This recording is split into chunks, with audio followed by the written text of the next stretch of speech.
Ahora, déjenme empezar recordándoles un texto. ¿Qué haré para heredar la vida eterna? Hay diferentes maneras de llegar a la misma conclusión. Son los mismos elementos con los cuales se consigue eso. Jesús, como ayer se estudió abundantemente, dijo: si quieres entrar en la vida, guarda los mandamientos. Por supuesto, repasamos cómo guardarlos según Dios, no cómo guardarlos según a nosotros nos parece, ¿verdad? Ahora, un pasaje que nos sirve también, hay muchos. ¿Qué haré para heredar la vida eterna? Y permítame usarlo como texto de partida esta mañana. Hebreos 12:14. Creo que lo conocen de memoria. Seguid la paz con todos, ¿y qué más? Y la santidad, sin la cual no hay herencia. Sin la cual la herencia que tan generosamente se nos ha asignado y está ahí, lista para ser reclamada, pero sin santidad nadie va a poder finalmente poseer la herencia. Y en esa dirección entonces vamos esta mañana a revisar ese asunto de la santidad. Y bueno, seguiremos después. Hoy, si queremos titular en algo esta meditación, sería la fórmula de la santidad. Y empecemos como buenos griegos en nuestra filosofía educativa. Empecemos con definiciones. Y vamos a la Biblia, no vamos a usar el diccionario para las definiciones. ¿Qué es santidad? Vamos a ir a Isaías capítulo 6, versículo 3. Todos conocen ese pasaje, la visión de Isaías en el templo, cuando después de un buen tiempo de ya estar ejerciendo el ministerio profético, sin embargo, tuvo que tener una visión de Dios que todavía no había tenido. En el versículo 3 nos dice que en esa visión que vio en el templo, y vio a unos serafines, en fin, el uno al otro daba voces diciendo: Santo, Santo, Santo, Jehová de los ejércitos, toda la tierra está llena de tu gloria. Ahora, si complementamos este pasaje con Isaías, mismo profeta y libro, 57:15, nos dice: así dijo el alto y sublime, el que habita la eternidad y cuyo nombre es el Santo. Interesante. Los querubines, los serafines, los seres celestiales proclaman: Santo, Santo, Santo, Jehová de los ejércitos. Y aquí Isaías nos dice: su nombre es un santo. ¿O cómo es su nombre? Es un santo. ¿Qué es un santo? ¿Cuántos hay? No sé cuántos hay cuando decimos uno. Aquí no dice uno. Cuyo nombre es artículo definido singular, el Santo. O sea, solo Dios, y al decir Dios hablo en términos plurales, como nosotros sabemos que es Dios, ¿verdad? Los tres. Solo Dios es santo. Ahora, el asunto es que, como Dios es amor, el amor se complace es en dar, en entregar. El amor experimenta por excelencia que es más bienaventurado dar que recibir. Y la felicidad de Dios es dar. Así es que, como Él es el único santo, entonces Él se goza en comunicar, en entregar a otras criaturas esa santidad. Hermoso, ¿verdad? Y eso lo dice la Biblia bien claro.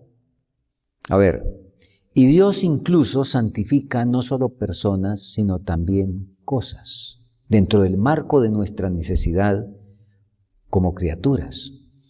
Éxodo 29, 43, vamos a mirarlo, donde allá en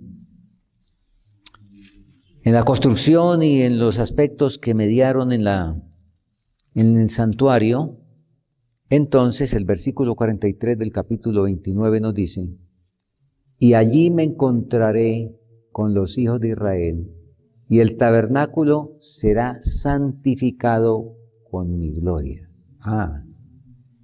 Entonces, y ustedes recuerdan, cuando Moisés se encontró con Dios, cuando se le apareció allá en la zarza ardiente, ¿qué fue lo que le dijo Dios? ¿Se acuerdan? ¿Qué fue lo que le dijo Dios a Moisés? Quita el calzado de tus pies. ¿Y por qué razón? ¿Qué le dijo? Porque el lugar donde estás, santo es. Entonces, Dios ha tenido a bien santificar lugares. Es que donde Él está, ese lugar es santo. Y aquí estaba en una zarza, ese lugar es santo. Y por eso es que la inspiración nos dice muy claro, el lugar y la hora del culto son sagrados. Allá, en la casa, en la familia, en el lugar donde estamos teniendo el culto matutino y vespertino. La sala de la casa, en ese momento, el lugar y la hora del culto. Por eso es que en el culto de familia, pues debemos tener la reverencia. Por supuesto, no vamos a tener por allá una cosa artificial, pero el respeto y la reverencia, porque en ese momento ese lugar es sagrado, el lugar y la hora del culto. Muy bien. Pero, como estamos diciendo, Dios, por supuesto, donde Él llega, ese lugar queda santo, pero por supuesto lo que le encanta es santificar las personas. Y en el caso nuestro, Primera de Tesalonicenses 5:23. Estamos citando pasajes que yo sé que son muy conocidos entre nosotros y que los podemos repetir. Y el mismo Dios de paz, ¿qué? Os santifique por completo. ¡Oh, qué bendición! Solo el que ha sido santificado por completo recibe la heredad. Muy bien, seguimos. Ahora, déjeme aquí recordar que eso de santificar, eso de santo, en la Biblia tiene el significado de separar para un uso especial, separar de. Eso es ser santo, separado de. Así como discípulo quiere decir uno que aprende, el santo es uno que ha sido separado de, y entonces para unirse con algo. Eso lo vamos a mirar ahí mismo en Primera de Tesalonicenses, el capítulo 4 y el versículo 3. Primera de Tesalonicenses 4:3. ¿Qué nos dice? Porque esta es la voluntad de Dios, vuestra santificación, que os abstengáis de fornicación. Aquí hay una separación, ¿verdad? Que os abstengáis de, para que se pueda cumplir la voluntad de Dios, que es nuestra santificación. Entonces, debe haber una separación. Pero esa separación inmediatamente debe ser seguida por una unión. Por favor, Efesios 3, 17 y 18.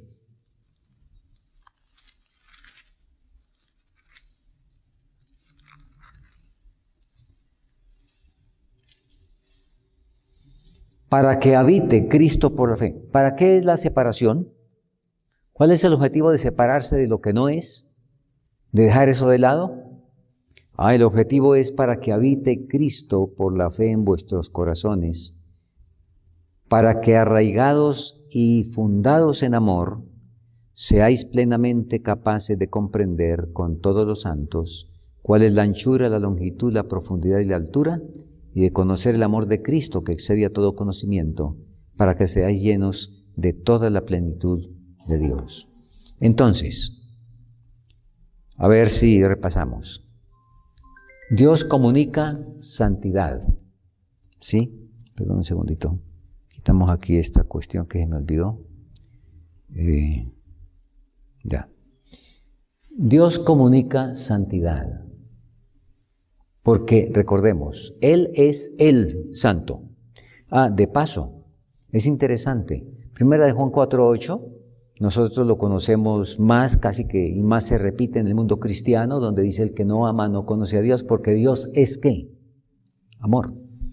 Los estudiosos bíblicos han revisado, y no recuerdo en este caso cuántas veces en la Biblia se dice que Dios es amor. Pero la santidad en la Biblia, la santidad de Dios, se destaca más y se repite más veces que el amor. Interesante.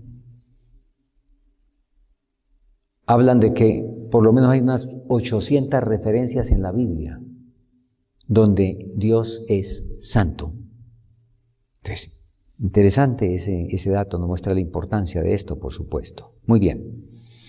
Entonces, el santo le gusta compartir de esa santidad, no quedársela para él mismo, sino que comparte también para que otros sean santos. Y estamos encontrando una primera condición para poder ser santos. En primer lugar, hay que separarse de algo. Y luego, unirse. Esto es lo que acabamos de ver en Efesios y en Tesalonicenses. Ahora, vamos a ver cómo se realiza esa unión. Espero que estemos siguiendo la argumentación. ¿Cómo se realiza esa unión? Mediante dos elementos que los encontramos.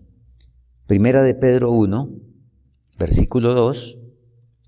Ahí encontramos el primer elemento para que se efectúe esa unión. Leemos así: elegidos según la presciencia de Dios Padre, en santificación del Espíritu, para obedecer y ser rociados con la sangre de Jesucristo, gracia y paz os sean multiplicadas. Aquí está el saludo de Pedro en la epístola, pero destaca que los creyentes han sido elegidos según la presencia de Dios Padre en santificación del Espíritu. Aquí hay un elemento entonces santificador. ¿Cuál es? El Espíritu.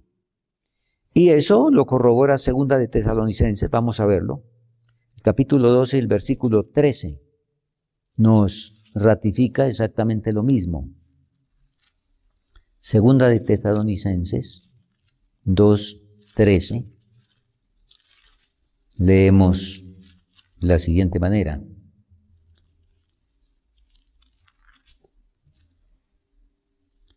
mas nosotros debemos siempre dar gracias a Dios por vosotros, hermanos, amados del Señor, de que Dios os haya escogido desde el principio para salvación, otra vez, por la santificación del Espíritu y la fe en la verdad. Entonces, primer elemento para lograr que esa santidad que Dios imparte, primer elemento a través del cual se hace, ¿cuál es? El Espíritu. Pero hay otro. Y otra vez, versículo que sin duda ustedes saben de memoria. Juan 17:17. Santifícalos en tu verdad. ¿Qué más dice? Tu palabra es verdad.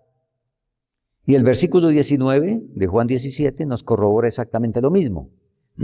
Entonces, la unión, esa unión que debe hacerse con Cristo después de separarse, esa unión es posible por estos dos elementos, únicamente por la palabra y por el Espíritu trabajando en nosotros, por la palabra que estamos recibiendo, es hecha posible la unión con Cristo.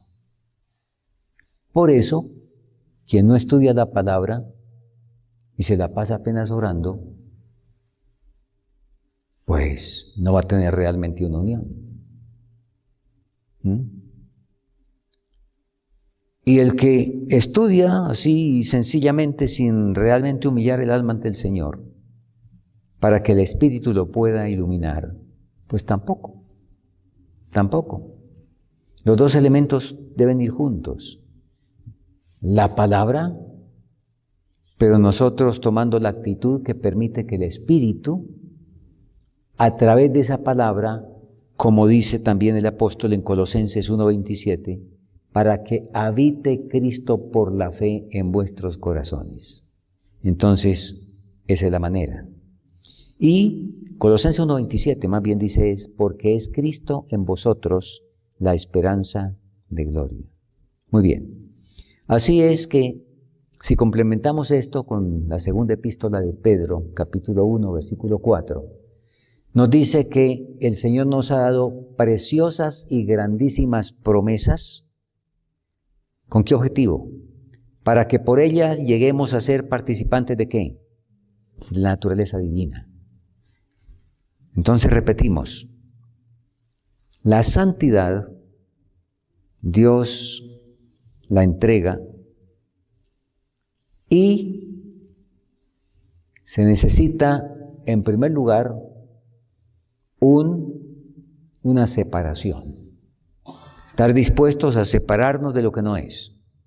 Tomar esa decisión de separarnos. Pero eso tiene que ser inmediatamente seguido, casi digamos que simultáneo, con la unión con Cristo. La unión con Cristo es posible a través de dos elementos. ¿Cuáles? ¿Cuáles? El Espíritu y ¿qué más? ¿Recuerdan el otro? Y la palabra. Muy bien. Ahora, cuando eso ocurre, entonces Cristo está en nosotros, entra a nosotros y esa es la esperanza de gloria. Y ha ocurrido ahí la unión de lo divino y lo humano. Y al respecto voy a leer una cita de la hermana White. En Joyas de los Testimonios, el tomo 2, página 344, que dice así: la unión de la naturaleza divina con la humana es una de las verdades más preciosas y más misteriosas en el plan de redención. De ella habla el apóstol Pablo cuando dice, sin contradicción, grande es el misterio de la piedad. Dios ha sido manifestado en carne. Segunda de Timoteo 3:16. Ahora, escuchen bien.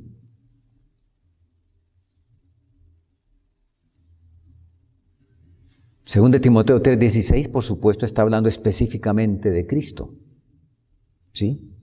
El misterio de la encarnación, cómo Dios se hizo hombre, y ayer comentábamos de eso, la cuestión, ¿verdad? ¿Se acuerdan de la mezcla o de la fusión? Y en fin, para que pudiéramos entender mejor. Ahora, pero resulta que la experiencia de Cristo debe ser, la encarnación que tuvo Cristo es la misma que debemos tener todos los creyentes. Porque, volvemos al texto de Pedro, segunda de Pedro 1:4, por medio de las cuales nos ha dado preciosas y grandísimas promesas, para que por ellas llegases a ser participantes de la naturaleza divina, habiendo huido, ay, manos, qué cosa tan clara, habiendo huido de la corrupción que hay en el mundo. Entonces, habiendo huido de esa corrupción, separación, llegamos a ser participantes de la naturaleza divina. La encarnación ahí está en su experiencia y en mi experiencia. Humanos y divinos, las dos naturalezas. En el nuevo nacimiento adquirimos la misma naturaleza con que Cristo nació, porque Cristo no necesitó nacer de nuevo, Él nació nacido de nuevo, para hablar de la experiencia que nosotros tenemos. Y por eso es que es nuestro hermano mayor, ¿verdad? Entonces, es la experiencia, y vamos a corroborar eso, leyendo del Conflicto de los Siglos, entre las páginas 521 y 523, hemos sacado los siguientes pensamientos. Conflicto de los Siglos, 521, 523. La Biblia enseña claramente que la santificación, la Biblia enseña claramente lo que es la santificación y cómo se la puede alcanzar. El Salvador oró por sus discípulos, santifícalos en tu verdad, tu palabra es verdad. Fíjese, ahí está el elemento de cómo alcanzar. Y San Pablo enseña que los creyentes deben ser santificados por el Espíritu Santo. Una vez más comprobado, ¿verdad? Estos dos elementos. Por la palabra y el Espíritu de Dios quedan manifiestos entre los hombres los grandes principios de justicia encerrados en la ley divina. Y ya que la ley de Dios es santa, justa y buena, un trasunto de la perfección divina, resulta que el carácter formado por la obediencia a esa ley será santo. ¡Uy, qué hermoso esto! Y por eso, como ayer se explicaba, el carácter formado por la obediencia a esa ley. Pero ¿la obediencia cómo? ¿Qué clase de obediencia? Espero que, si alguien tenía dudas, ayer quedó muy claro que esa obediencia tan conductualmente perfecta del joven rico, nadie tenía nada que decir negativo del joven rico en cuanto a su obediencia a los mandamientos. Pero ayer leímos que era una obediencia falsa, porque era una obediencia externa, porque no nacía del corazón, porque no era producto del amor. Y el amor, y ayer lo insistimos y permítame reiterarlo, es una planta de origen celestial que no puede florecer en el corazón natural. Entonces, aquí, cuando nos acercamos de la manera correcta a la ley, que es santa, justa y buena, que es un trasunto de la perfección divina, resulta que el carácter formado por la obediencia, como lo estamos diciendo, a esa ley, ese carácter será santo. El carácter del joven rico no era santo, no tenía nada de santo, aunque externamente estaba muy recto. Seguimos leyendo. Cristo es ejemplo perfecto de semejante carácter. Los discípulos de Cristo han de volverse semejantes a Él, es decir, adquirir por la gracia de Dios un carácter conforme a los principios de su santa ley. Esto es lo que la Biblia llama santificación. Esto sí es. Muy bien. Ahora, en Romanos 6 encontramos esto, y ayer también lo referimos, y vamos a repetir los versículos 3 al 6. Romanos capítulo 6, y leemos los versículos 3 al 6, donde podemos encontrar los siguientes pensamientos.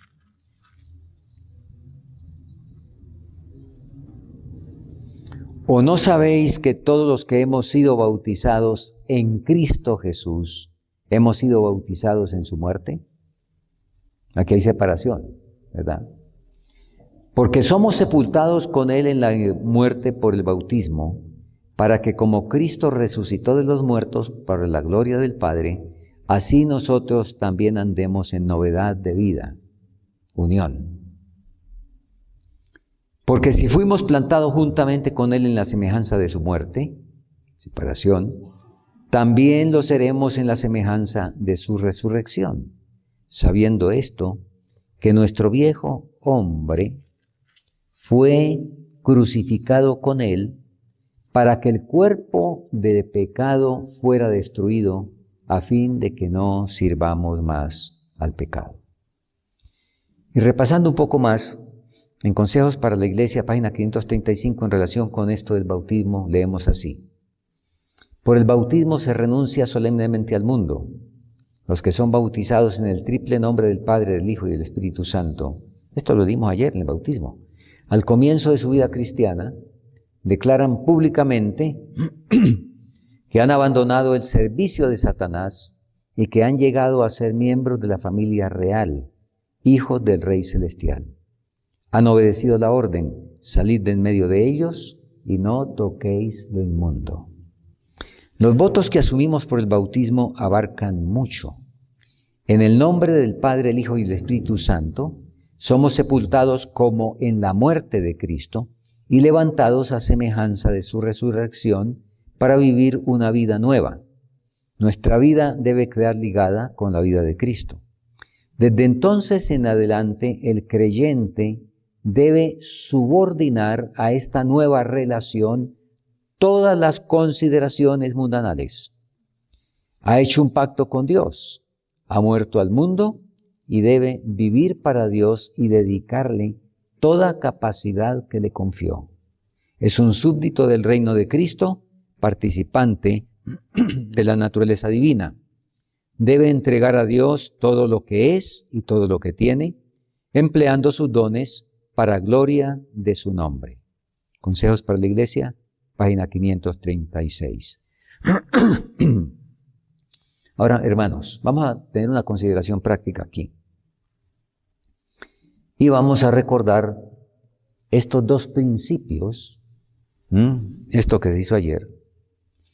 Y estos principios que estamos hablando, para conseguir, ¿qué cosa? ¿Qué leímos en Hebreos 12:14? Empezamos el tema. Seguir la paz con todos y la santidad, sin la cual nadie verá al Señor. Es que esto está tan claramente delineado al mismo comienzo de la vida cristiana. Y vamos al santuario. Vamos al santuario. Antes de entrar ya al primer departamento, al lugar santo, ¿qué es lo que encontramos en el atrio? ¿Qué se necesita para poder entrar al lugar santo? ¿Por dónde hay que pasar primero? Cuando usted entra al atrio, ¿cuál es el primer mueble que encuentra? ¿Ah? ¿El altar del desfile?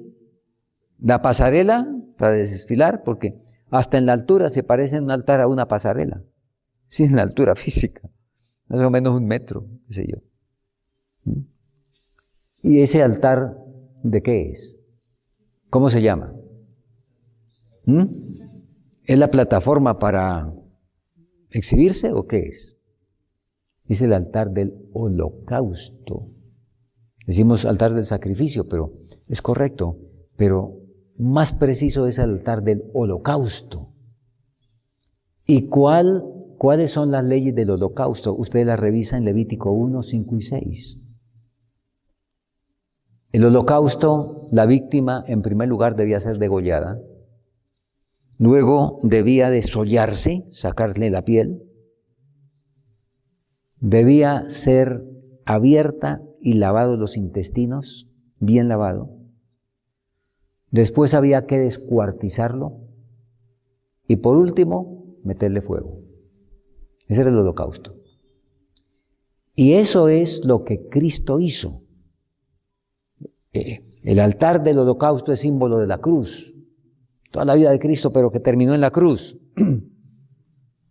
Cumpliendo las leyes del holocausto por completo, reducido a lo que ustedes conocen que pasó en la cruz. Pero resulta que el santuario no es lo que Cristo hizo solamente. Ejemplo os he dado para que como yo he hecho, ¿qué? Y resulta que si queremos la santificación, pues nos toca recorrer exactamente el camino y no pensar con agudeza mental de que podemos dar un brinco y caer al lugar santo sin haber pasado por el atrio.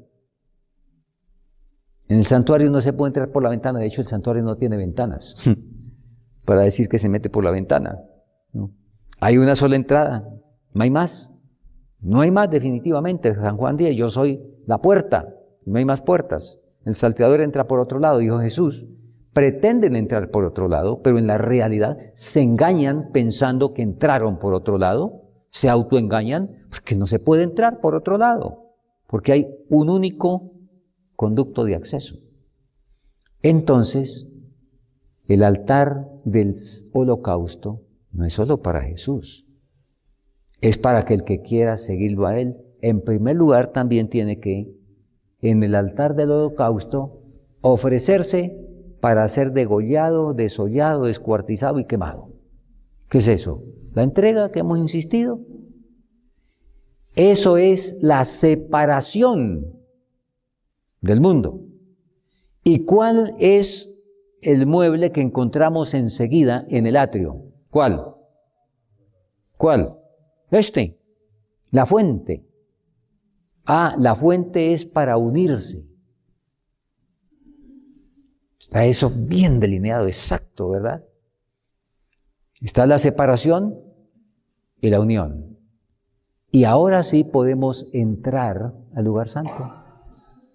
Y en este tiempo nosotros tenemos el privilegio de entrar derecho al lugar santísimo, pero en el lugar santísimo efectuar todas las labores del lugar santo, por supuesto.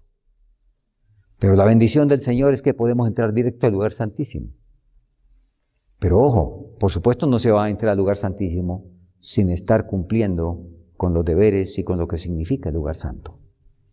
Entonces, el enemigo, cuya labor y es especialista en engañar, nos ha metido en la cabeza a algunos de que podemos unirnos con Cristo sin haber hecho separación. Eso es un engaño. Si no hay primero la separación del mundo, la decisión y colocarse en ese camino completamente, entonces nuestra unión con Cristo es falsa. No hay unión real, si no ha habido separación. Y hay otros que se separan, pero no se unen. Y hacen las separaciones que como humanos podemos hacer. Porque como humanos podemos hacer algunas separaciones.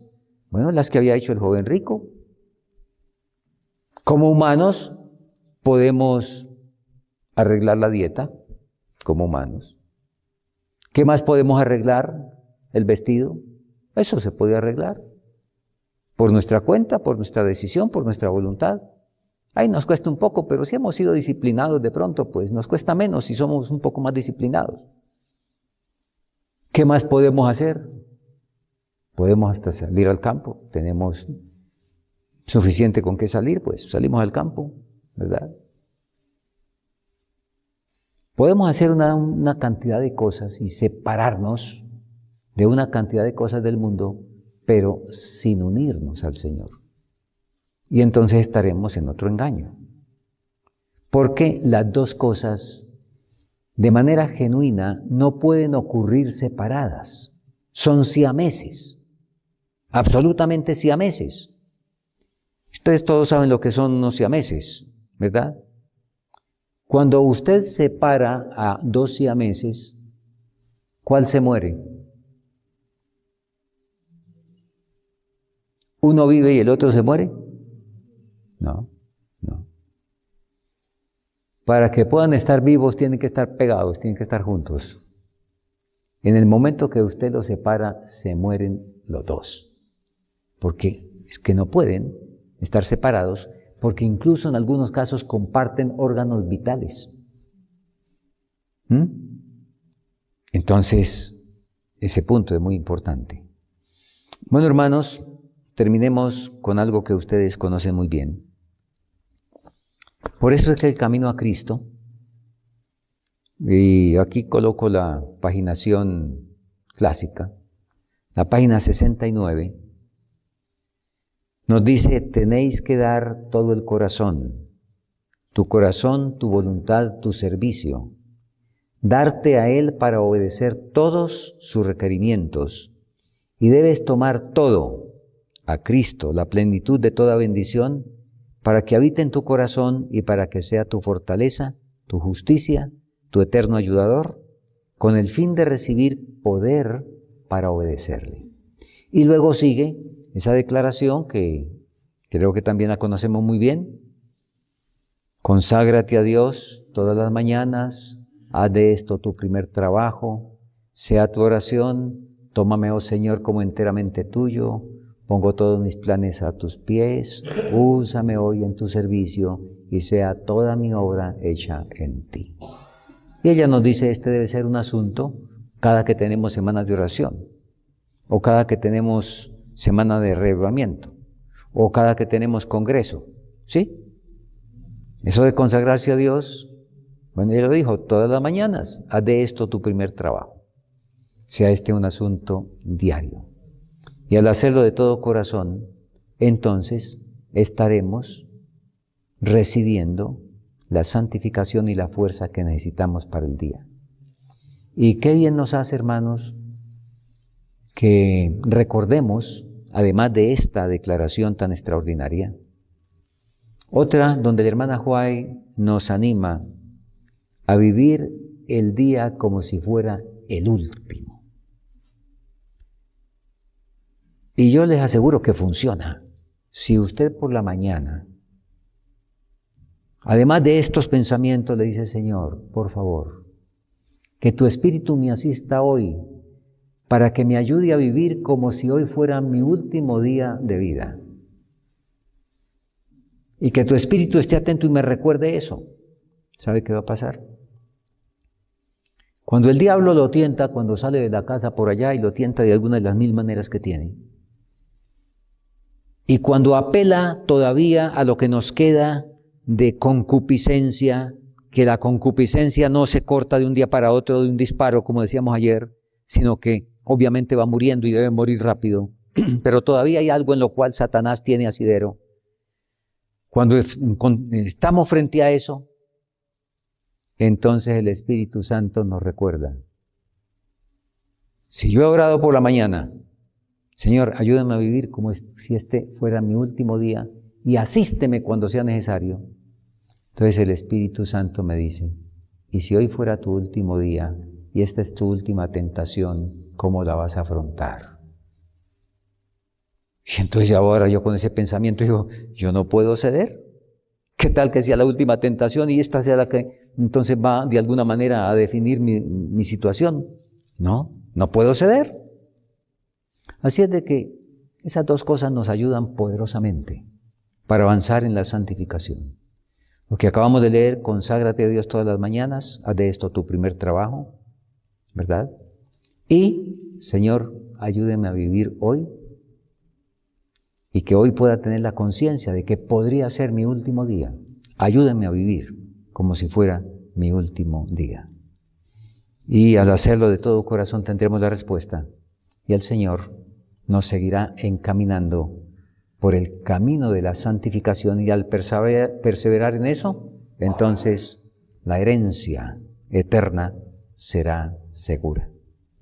Que el Señor nos ayude para afirmarnos en esa palabra. Amén.